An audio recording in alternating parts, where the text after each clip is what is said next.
Oggi parliamo del cortometraggio e in particolare di come si gira un cortometraggio.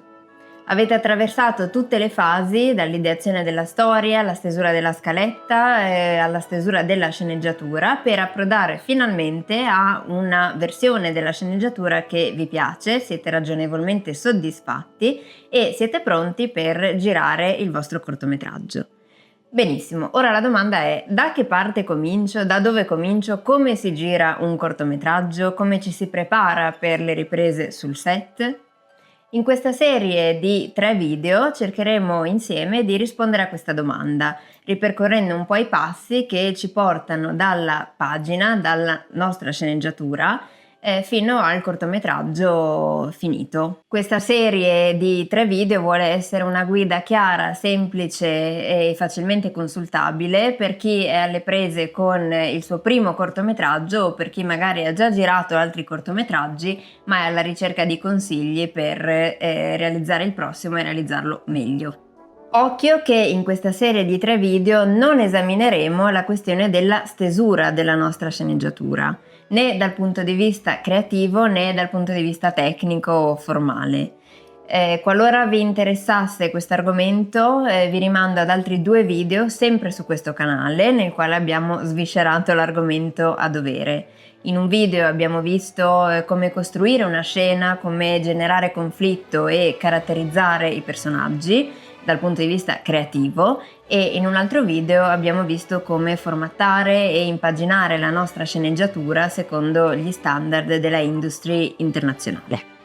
Vi lascio entrambi i video nel primo commento sotto questo video se volete andarli a vedere, e noi, fatta questa doverosa premessa, torniamo all'argomento di oggi, ovvero la produzione del nostro cortometraggio. Andiamo! Prima di tutto dobbiamo fare il breakdown della nostra sceneggiatura, ovvero esaminare la nostra sceneggiatura scena per scena e andare a capire di quali location avremo bisogno, distinguendo tra interni ed esterni, e di quali personaggi, distinguendo tra personaggi principali, secondari e comparse, avremo bisogno per girare il nostro cortometraggio. Altro passo molto importante in questa sede di analisi della nostra sceneggiatura è l'inquadramento del genere. Perché? Se sto girando un cortometraggio ambientato nel nostro mondo, quindi nella contemporaneità, nella nostra quotidianità, avrò bisogno di una serie di location che saranno vere, reali, luoghi veri, di una serie di oggetti di scena e vestiti che corrisponderanno alla realtà, quindi posso anche, per esempio nel caso dei costumi di scena, chiedere agli attori di usare i loro propri vestiti. Se però sto ambientando il mio cortometraggio in un mondo alternativo, fantastico, fantascientifico o nel passato, quindi si tratta di magari un film storico in costume, dovrò andare a investire soldi e tempo nella ricerca di costumi d'epoca, location che si addicono all'epoca, al contesto nel quale sto ambientando il mio cortometraggio, e magari anche affidare questa ricerca di oggetti di scena, costumi e anche trucco poi sul set a professionisti specializzati come possono essere un production designer, un location scout o un truccatore che poi convocherò sul set il giorno delle riprese. Insomma, più il mondo nel quale abbiamo scelto di ambientare il nostro cortometraggio è lontano dalla realtà quotidiana, più dovremo investire in figure specializzate che ci aiutino a ricreare le ambientazioni adatte al nostro cortometraggio, a trovare gli oggetti di scena, a trovare dei costumi di scena adatti e a realizzare un trucco adatto il giorno delle riprese. Per poter girare il nostro cortometraggio dovremmo affittare le location, ovvero i luoghi nei quali il nostro cortometraggio è ambientato, e contrattare gli attori che interpreteranno i personaggi principali, secondari e comparse che all'interno di quei luoghi si muovono. Nel caso di location interne e private potrebbe essere sufficiente pubblicare un annuncio su Airbnb, Annuncio nel quale fate una lista dei requisiti che il vostro spazio dovrà avere e, mi raccomando, specificate sempre che state affittando quello spazio per girarci un film, in modo da assicurarvi che il proprietario di quello spazio non abbia nessun problema con il fatto che il suo spazio appaia nel vostro film, che si spera poi verrà riprodotto in tutto il mondo. Mi raccomando, fatevelo mettere per iscritto. Una conferma per iscritto vi eviterà grattacapi, malintesi e problemi in futuro. Per girare in spazi pubblici, sia esterni come ad esempio strade o piazze, che interni come ad esempio ospedali, potreste dover richiedere dei permessi speciali. Anche qui mi raccomando, informatevi con tempo riguardo a quali permessi sono necessari e fateveli mettere per iscritto, perché sarà poi necessario il giorno delle riprese bloccare una parte di questi spazi in modo da non avere passanti che disturbino le vostre riprese. In parallelo a tutto ciò dovremmo cominciare a cercare degli attori che interpretino almeno i nostri personaggi principali. Poi vedremo perché cominciamo a cercarli così presto. Come li cerco i miei attori? Pubblico un annuncio su delle piattaforme di casting. Quali piattaforme uso? Questo varia a seconda della nazione nella quale volete girare il vostro cortometraggio. Comunque è un'informazione che con una breve ricerca su internet troverete facilmente. La domanda ora è: quali informazioni pubblico nel mio annuncio? Quante informazioni do riguardo al cortometraggio che voglio girare? Pubblico la sceneggiatura intera? No, la sceneggiatura intera non la pubblico, non è necessario e potrebbe anche essere rischioso, perché andate incontro al rischio che ve la possano rubare e girare il vostro film al posto vostro. Pubblico una sinossi. Una sinossi è una breve descrizione dei personaggi principali che cercate, è più che sufficiente. Piccolo inciso per coloro i quali non sanno cos'è una sinossi. Una sinossi è un riassunto, un resoconto dettagliato di tutto quello che succede nel vostro cortometraggio.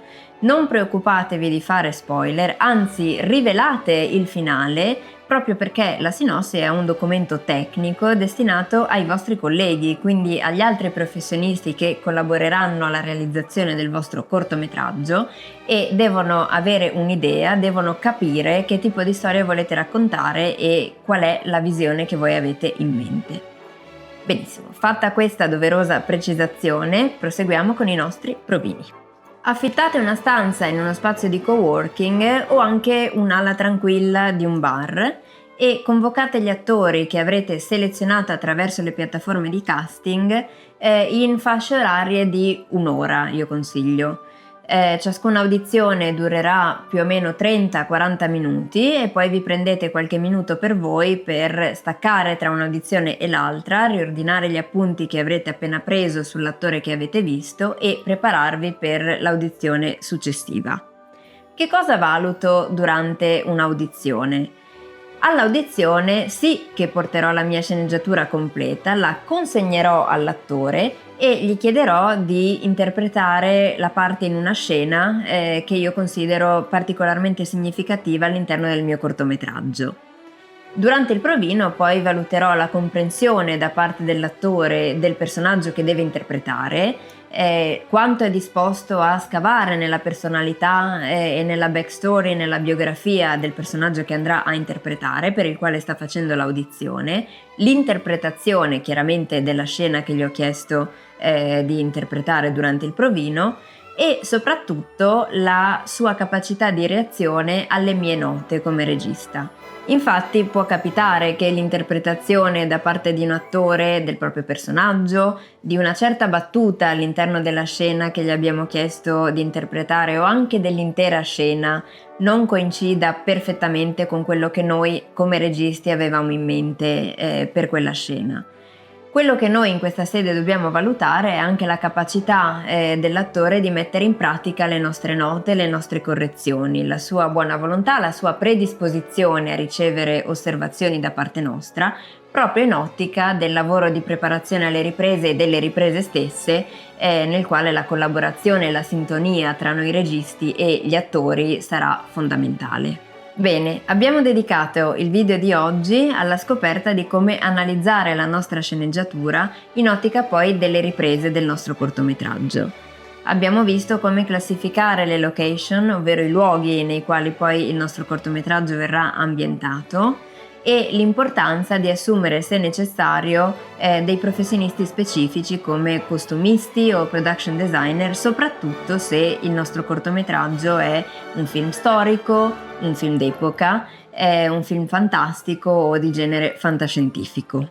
Abbiamo anche analizzato un po' il processo di casting, vedendo quali sono i fattori che influiscono nella scelta degli attori e quali sono i criteri che noi registi possiamo usare per selezionare gli attori dei nostri personaggi principali. Nel prossimo video parleremo di altri professionisti, figure chiave delle quali noi registi abbiamo bisogno poi per girare il nostro cortometraggio. E vedremo anche come noi registi possiamo collaborare con questi professionisti per arrivare al giorno delle riprese il più preparati possibile. Nel frattempo, se questo video vi è piaciuto, lasciate un like e iscrivetevi al canale per continuare a scoprire insieme come portare la vostra storia dalla pagina al grande schermo.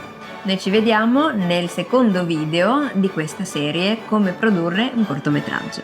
Ciao!